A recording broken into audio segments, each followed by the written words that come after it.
பினாங்கை சேர்ந்த 17 வயது எஸ்பிஎம் மாணவன் தாய்லாந்தில் விடுமுறையை கழித்து நாடு திரும்பிய போது போதைப் பொருள் பயன்படுத்திய குற்றத்தில் கைது செய்யப்பட்டான். அம்மாணவன் தனது நண்பர்களுடன் மோட்டார் சைக்கிள்களில் நாட்டினுள் நுழைந்து கொண்டிருக்கும் போது தேசிய போதைப் பொருள் எதிர்ப்பு ஆணையம் AADK நடத்திய சோதனையில் நால்வரும் கெத்தமீன் பயன்படுத்தியது உறுதி செய்யப்பட்டது.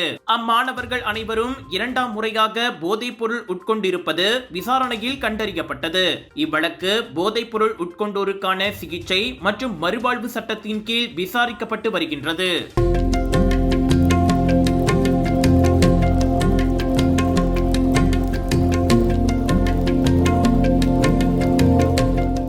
விலையோ மலிவு, செலவோ குறைவு, தரமோ உயர்வு, மனமோ நிறைவு.